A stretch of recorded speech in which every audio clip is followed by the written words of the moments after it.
अस्सलाम वालेकुम दोस्तों, आज जनाब चिकन हलीम की रेसिपी लेकर आया हूँ जो बहुत मज़े की रेसिपी है और घर में आप लोग बना सकते हैं कम वक्त में।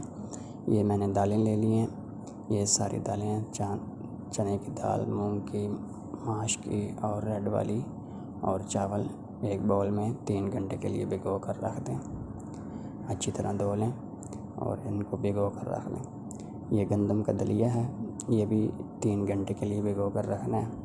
एक पैन में पानी ले लिया और ये दालें जो मैंने धो कर रखी हुई थी और ये दलिया ये शामिल कर दिया। इनको रेड मिर्चें, हल्दी और नमक डालकर पकने के लिए छोड़ दें। एक पैन में प्याज और ये ऑयल डालकर ब्राउन कर लिए। चिकन डाल दिया, लहसुन अदरक का पेस्ट डाल दिया।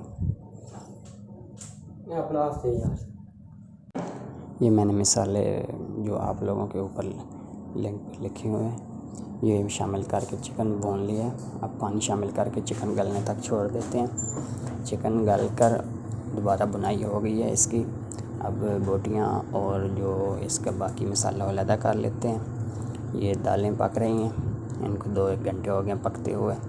ये जो मसाला बचा हुआ था ये इसमें शामिल कर देते हैं।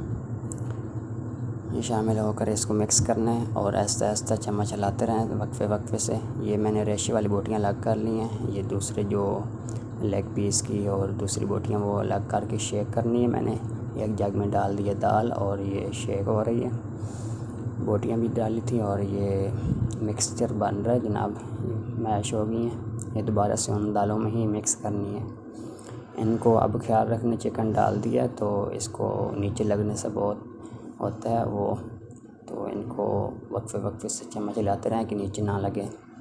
ये दूसरी जो बोटी रेशे वाली थी सीने के पीस की वो मैंने इसमें शामिल कर दिए। तो ये मेरा मुनफरिद और मुख्तलिफ तरीका है थोड़ा सा, इसलिए मैं आप लोगों के साथ ये शेयर कर रहा हूँ वीडियो। ये हलीम हमारी तैयार हो गई है। ये प्याज मैंने ब्राउन कर लिया तड़के के लिए। डिश आउट करके ऊपर मैंने ये तड़का डाल दिया। ये ऊपर गार्निश कर देते हैं। तो प्लीज़ मेरी वीडियो को शेयर, लाइक, सब्सक्राइब ज़रूर करना। अल्लाह हाफ़िज़, नेक्स्ट वीडियो में मिलेंगे।